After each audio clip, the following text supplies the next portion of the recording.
Welcome to Uniquely Loved, a celebration of authenticity and divine inspiration. We are encouraged to be our own unique, authentic selves. Join me, Tech Witch Niki, as we discuss spiritual gifts and skills we can develop and enhance, speak with amazing people using their skills in a variety of ways, and explore the different ways to connect to the wonders of the universe. Hello, my loves. I have a special treat for you today. I would like to introduce Tessa. Tessa Lynne Alburn is a feminine energy mentor and soul connection coach for women and a podcast host. Excuse me. Her mission is to help spiritually inclined women increase their divine connection to the universe and their soul, to bring themselves and their voices into the world by freeing themselves from traditional systems, reigniting their soul fire, and breaking through spiritual plateaus so that they can experience newfound freedom and magic that fills their hearts and fulfills their dreams. Tessa is a certified life coach with a background in healing and decades of experience leading and designing live and virtual events. Now, Tessa helps introverted women and women of substance to create the life that they truly want while maintaining and deepening important relationships and saying yes to their soul. Tessa, thank you so much for being here today. You're so welcome. I'm excited. I am too. I'm feeling a whole lot of very light and bubbly energy. Yay.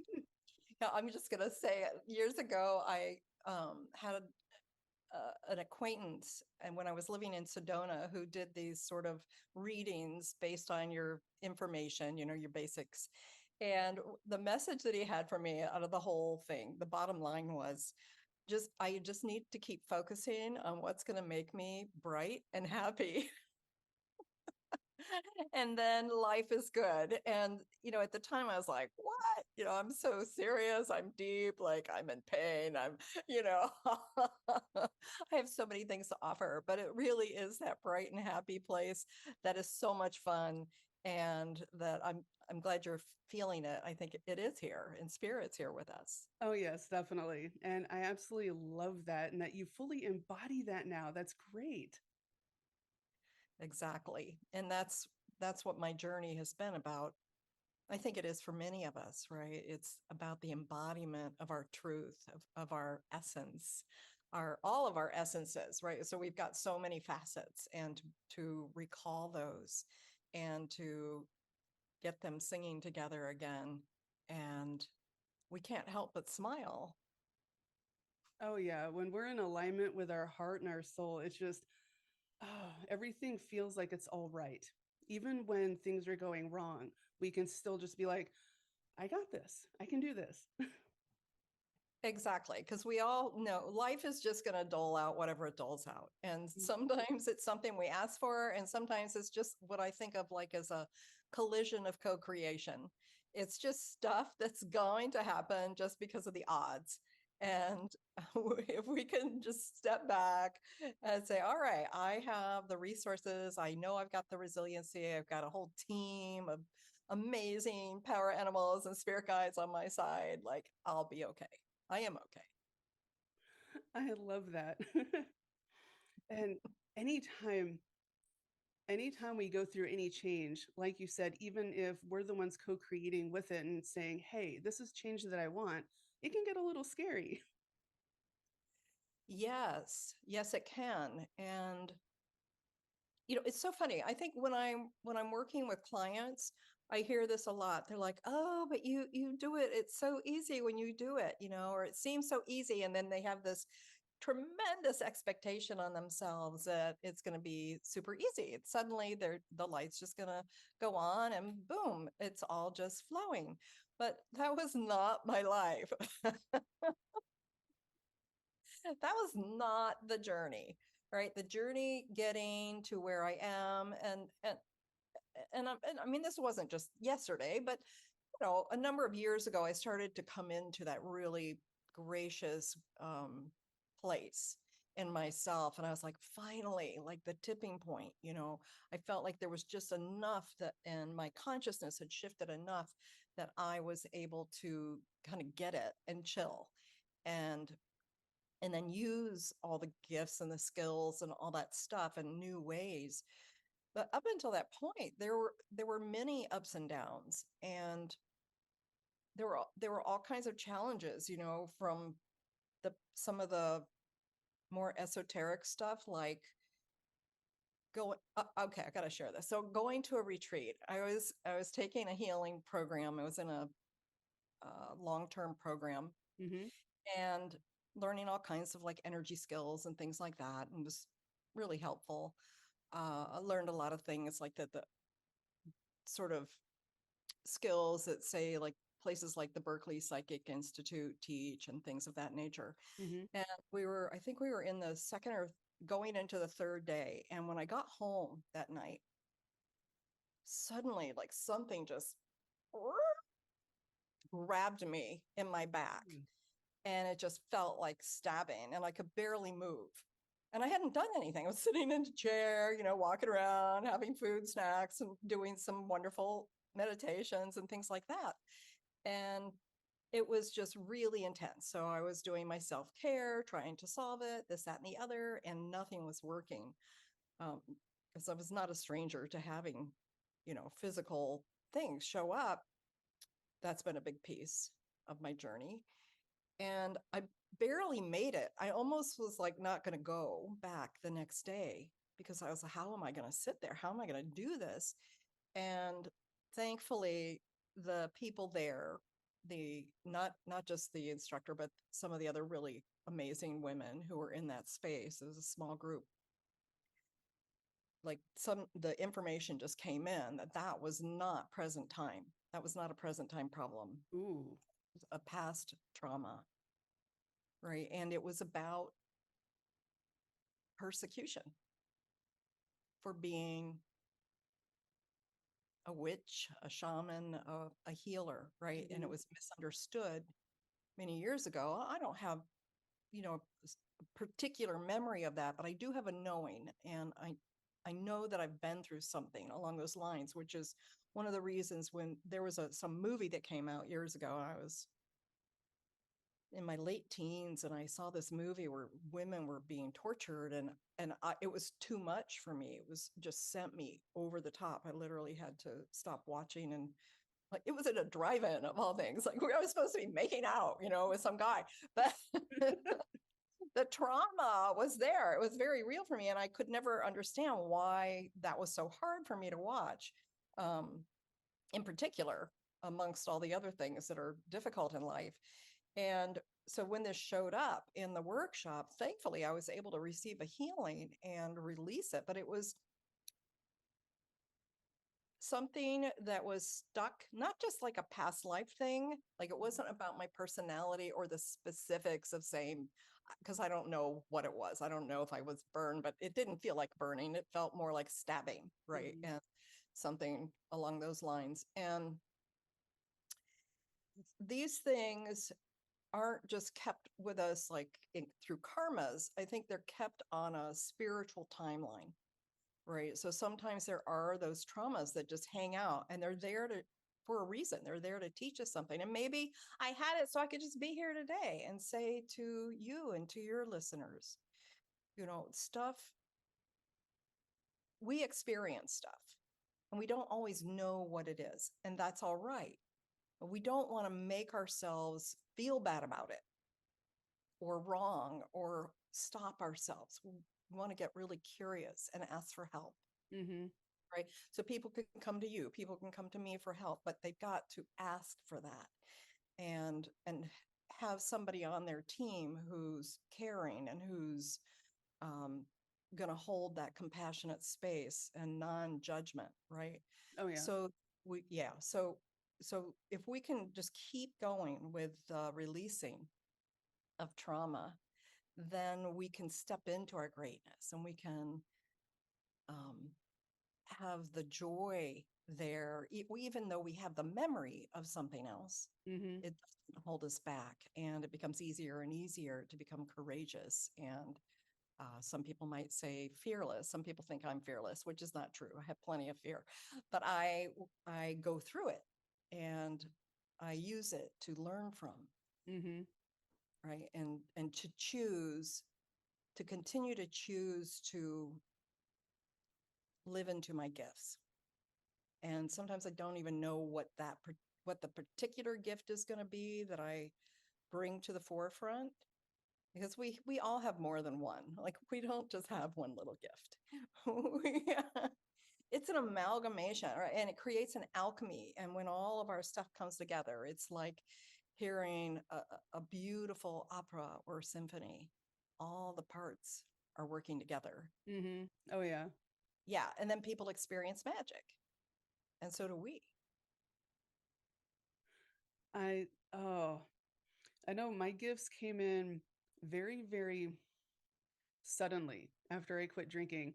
And my sensation of feeling energy was one of the first ones after I finally accepted the fact that I could feel emotions. And that freaked me out. It's like, what? Why am I feeling heat? Why are my hands tingling? What the heck is going on? Oh, interesting. Yes. Like, is there something wrong with, do I need to go get a neuro exam or whatever? Yeah. It's like I do have a pinched nerve, but it doesn't affect a lot of the areas where I feel the sensations of the energy. And I had to do so much research. I was just like, oh, that's what's going on. And it took me so long to figure it out and finally understand. It's like, I don't need to be scared. That's great. I'm glad you were able to work through that and realize that you didn't need to be scared. Um, there, there can be so many little things along one's journey that by our very natures, we want to just, you know, protect, pull that blanket up over us or hug our little snuggly. And that's okay to have that reaction. Mm-hmm.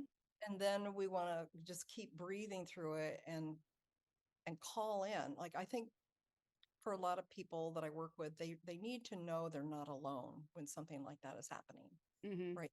They need to remember that they can activate their team, that they can listen, they can say, hey, I need to know you're there, you know, do you have any guidance for me, or just hold my hand right now.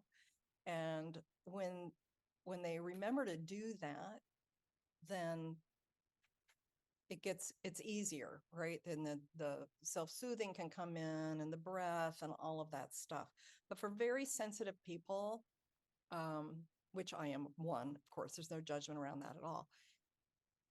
It is important, I believe, to actively communicate with our teams, to say, I don't want to be doing this alone. I want your support. I want to know I'm safe, and that my soul is safe, and my spirit is safe, and I, you know, need to know I'm loved.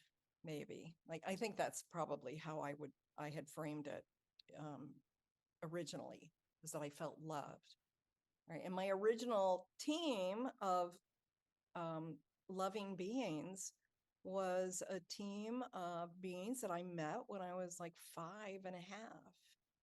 And I didn't know it at the time. I didn't know that that's what that was. I had to look at it again later when I was an adult. I had an adult brain, and I could say, well, what was really going on there?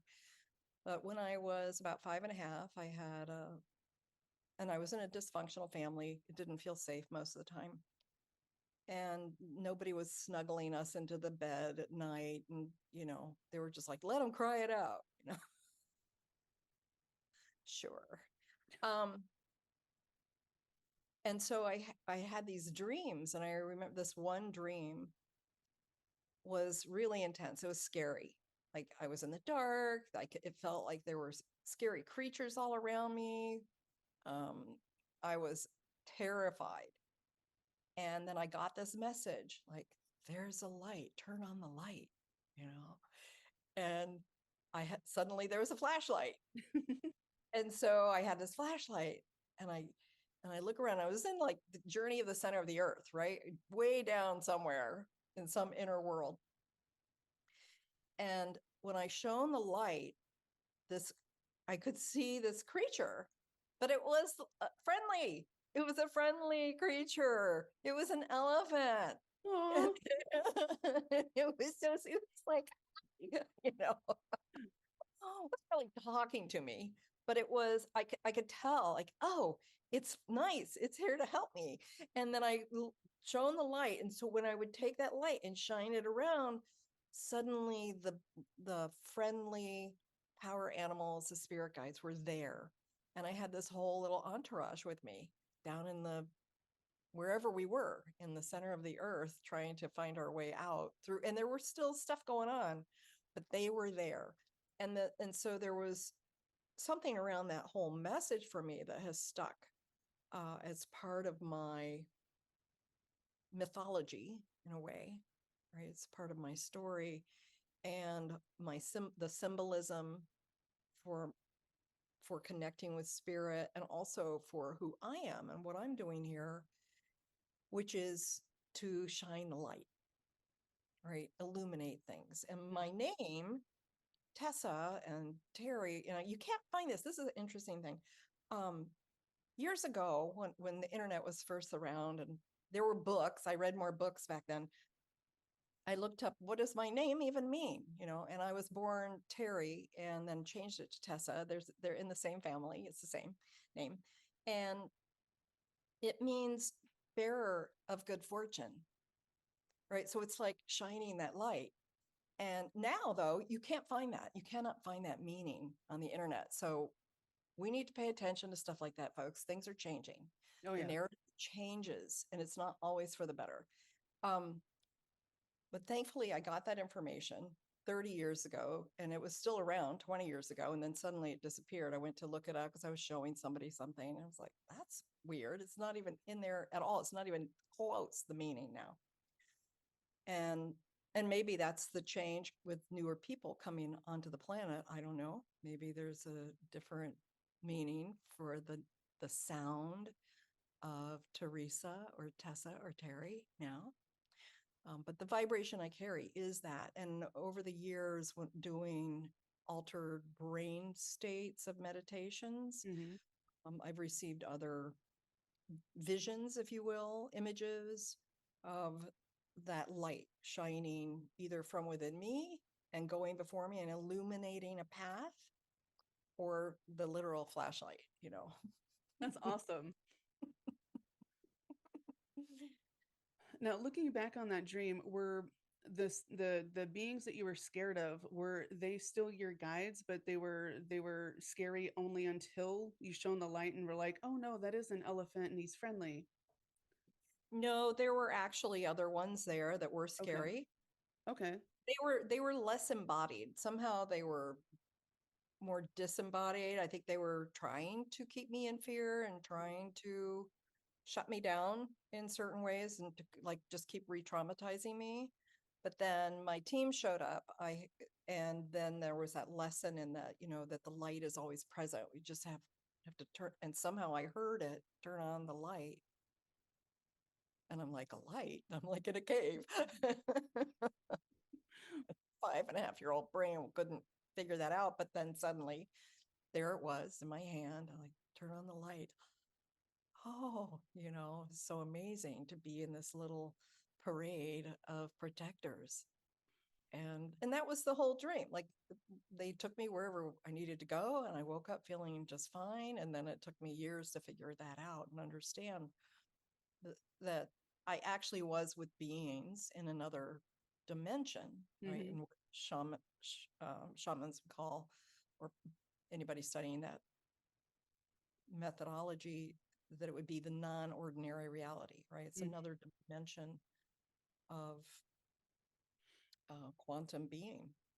And you connect with your guides often now, I assume. Do you just try to stay connected all the time now? I'm pretty human. I can forget, right? So I have little examples of them on my desk. I have little fetishes, and I have rituals. So rituals really help me. And when I don't do them, and they could take a minute. They don't have to be super long. But when I don't do them, I get more stressed. I don't feel as connected. Like I have a beautiful painting over here that's like an energy template, and it stands for a particular vibration, and it really speaks to me. And so when I glance at it, I know I'm connecting in with angel energy and calling forth the angel in me, you know? So there's that. And then I have my animal, a few of them, and I travel a lot. So I only have like 2, Mm-hmm. but I talk to them and I ask them for their help, because if I don't, they'll just be around, but then they might not be doing much, you know, they'll be like, okay, she's fine. Or we shouldn't interfere, right? The whole free will thing. Mm-hmm. So they're going to wait until I put them to task. And so I read a great book years ago, and I'm going to, Gene Slater, uh, Hiring the Heavens. And it's just this little paperback. It was fun. It just changed my whole relationship to how I participated with my spiritual team. And I'm so grateful for that read. And I can look it up and send you the right name if you want to put it in the show notes. But there is, and across all the healing modalities that I have learned over the years, which is quite a few, there is, in every single one of them, there is a piece that is about telling them what you want, right? Like some people call it theta healing. It's called like a command. Mm-hmm. But, or, you know, it's a part of the prayer or the intention setting or whatever it is, but it really, that's what's needed to activate them so they know they can help out, and that they can intervene, that they're not like just hanging out, you know, doing whatever their spiritual work is on themselves, like they're paying attention more. And we are a team. And so if I certainly, when I was doing kind of more traditional soul retrieval work, Mm-hmm. in that method, one goes and meets up with a power animal, let's say, or a guide, and then that guide swims around or flies around with you, and they show you what they want to show you. I don't spend my waking hours doing that anymore, but I can connect with them still and ask, you know, for an image, or Okay. I can ask, like, I'm open to hearing your guidance as I do this podcast project, for example, or when I'm working with clients, like always connecting in with spirit. And we did that today, right before we started, Mm-hmm. Oh yeah. taking a few moments, really connecting in and thinking about, um, you know, what is, how can I be in alignment with the highest good for all concerned, Mm-hmm. right?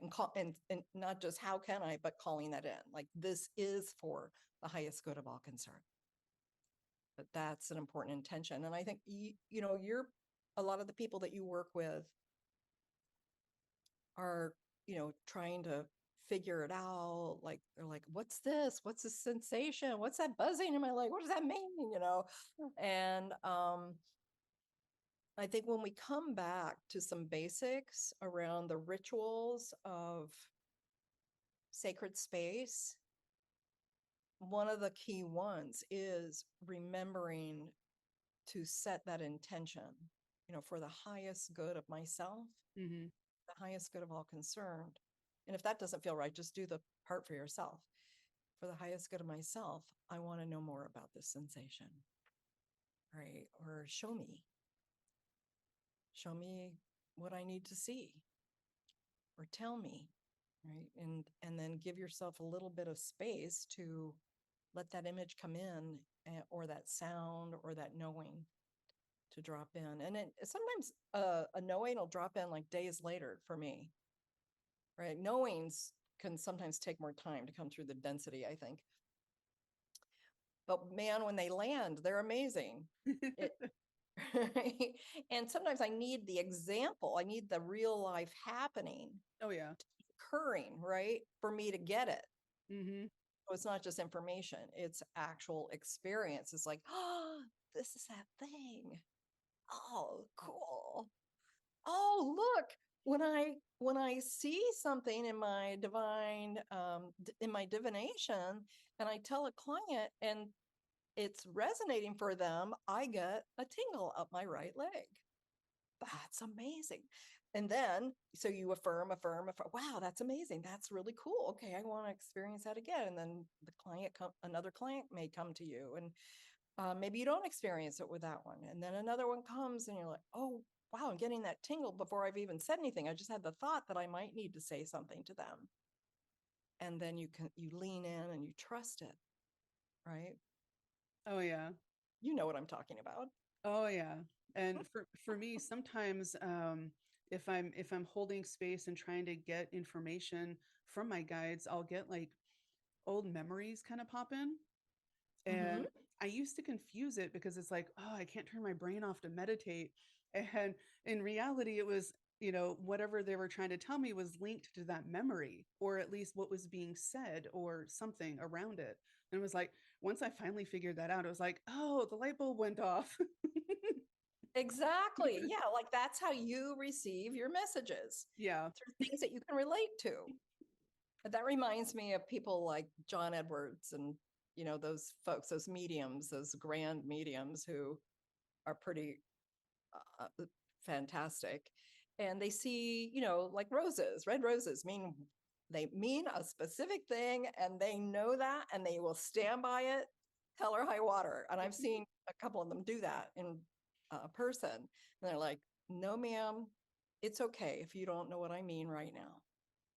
But I know that there's something around this and it has to do with XYZ. Mm-hmm.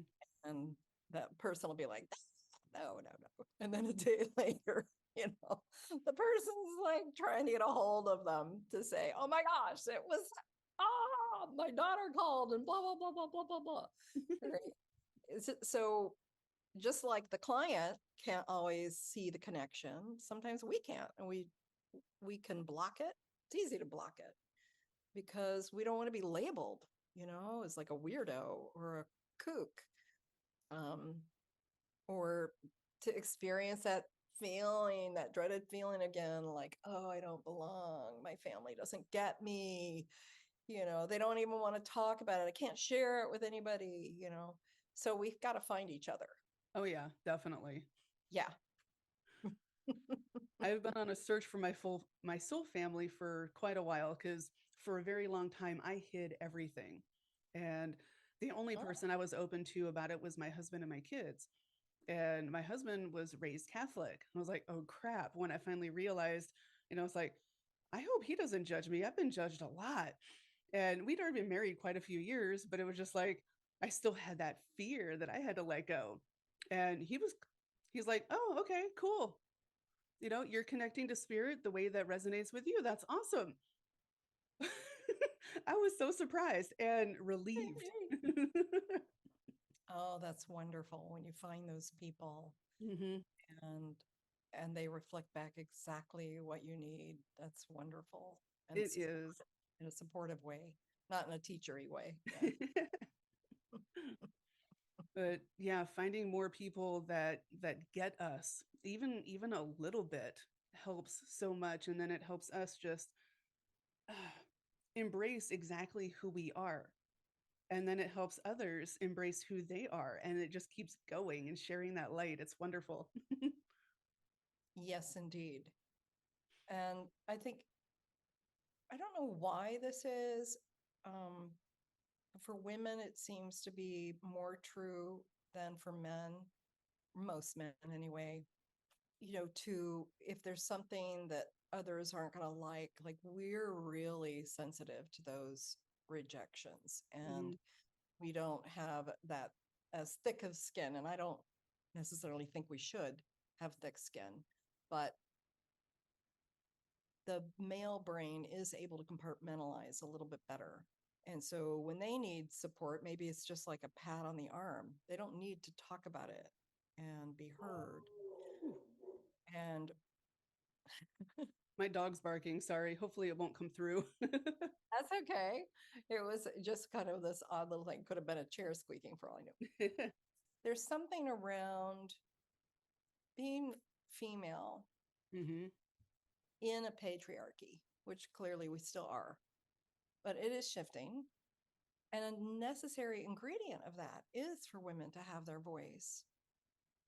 And I think part of the problem has been women don't know how to have their voice without stirring the pot too much or upsetting others and things like Hmm. that.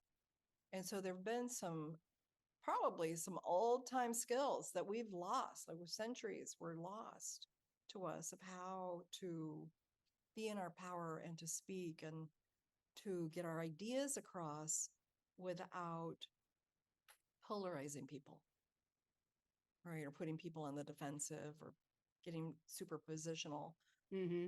So this is one thing, part of the work that I'm here to do at this time, which is help women actually say their truth, to speak their truth, right? While remaining feminine and not becoming masculinized and not having to step into the role of the bitch, just to be heard, Right. right? And I'm grateful to be able to do it. I think there's just part of me is just like, oh my gosh, my heart hurts when I feel the defensive energy of so many women who want to say something, who aren't, maybe they're not even sure what they want to say yet, but they're afraid of being judged, being made wrong, of being told they're selfish, just so many judgments, Right. more than our share. And so I don't know what the bigger soul lesson there is for women as a whole, but I do know it is time to step up into that. If you don't know how to speak your truth, then get support with it. But don't hold yourself back anymore and just like stay in a supportive position because that's the safe place. It's actually okay and it's safe to come into the forefront. And you know too, when people are grokking and they're really starting to own their gifts, there is that thing like they're afraid to be in the limelight. They need to stay invisible. And I get have been so many reasons to do that in the past. And there are also so many reasons now to come forward and to share your light and to take risks, but take healthy risks, right? Learn a few things and then go out and experiment. Yes. Start slowly, right? It's not about like suddenly you're grandstanding or you're suddenly running a YouTube channel or whatever your thing is. Um, but I think if one has that urge to be like a secret urge, maybe to be a little bit of a celebritant, uh, to be in the limelight a little bit. And it's like, oh, I could do that. I could do that. Part of that may be the emotional self needing recognition to look at that and help your emotional self get what Hmm. she needs. But to use that urge to say, okay, I am going to step forward, but let me do it a step at a time and not like just throw it out there and fall flat on my face. Like, because it's harder to get back from a big fall than it is a little bump. Yes. Oh, So yeah. I'm a firm believer of small steps get you there fast. Tessa, I agree. Small steps lead to huge change, and it helps us uh, just weather our little internal storms or even the big internal storms a little bit easier and acclimate to all the newness that keeps coming in. Yeah. Rapidly, by the way, yes. And so I want to highlight this, the more rapid things are shifting, which they are. If you haven't noticed, things are shifting really rapidly, right, folks? All everywhere on so many levels. Our natural inclination is to try and go faster. But we want to inhibit that and actually bring in greater presence and slow things down. We don't have to buy in to the speed. It can all be moving and we can be in the center and in the calm. So whatever works for people, I think is great. Like for some people, it's like hand on heart, I'm going to take a breath. Some people, I have people writing Post-its. I wish I had stock in that company, but the, Post-its to remember, oh, just because the world is going fast doesn't mean I need to. Oh, you think God's out there running fast? You think the universe is? No. Universe is going at whatever tempo the universe needs to go for her. And I think it's the same for us. We've got to honor our tempo, not the tempo that seems to be prescribed. I've struggled with that. I keep telling my guides, just rip off the Band-Aid. Come on, bring it all in. And then it's like, nope, you're going to slow down. Aw.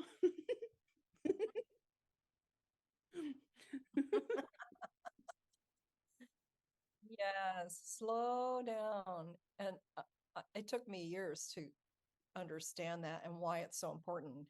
And there's so many things around it. Like that could be a whole other podcast. But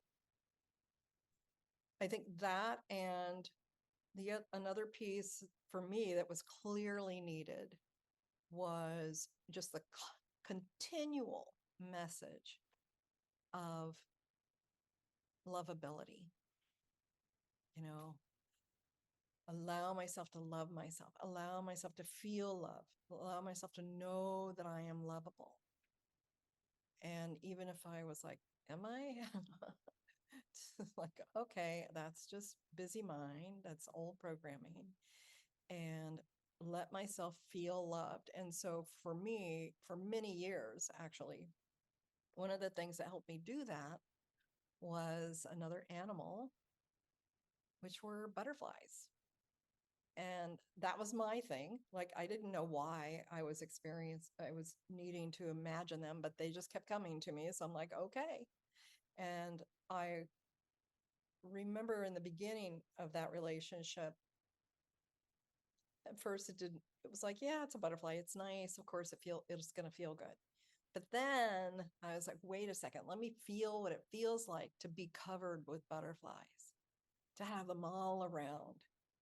Right. And wow, that was a game changer, to actually feel the love of the butterflies and to let myself receive that beautiful winged energy, those little miniature angels with a lot of power to love, and also to change the grids around us. The repetition of that on a daily basis, I'm going to say close to a year and a half, made a huge difference for me in my ability to soften and to be seen awesome. and cared for. Thank so you. Fun I got to share that here today. Now, where can people find you? People can find me by going to my free gift page. It's really simple, tessafreegift.com, tessafreegift.com. And I have an activation guide there. So if they want to do that, there's a whole process. There's also a contact page there and all that stuff. And I'll be on my podcast, which launches very soon. Say Yes to Your Soul podcast. Yes. And I'm also on Facebook and Instagram. I will say and LinkedIn. And the main reason I'm on those platforms is so that I can continue to motivate and inspire others It's not where I receive my own inspiration. So you can find me there, and I have a helper who goes in and looks and to see if anybody has messaged me, because I get a little overwhelmed. But you could connect with me there, and then we'll probably take it to email and whatever seems right from there. Okay, I'm definitely putting all of these links in the description. So anyone listening, you can click on any of them and access all of her wonderful stuff. And Yay. definitely take advantage of that free gift.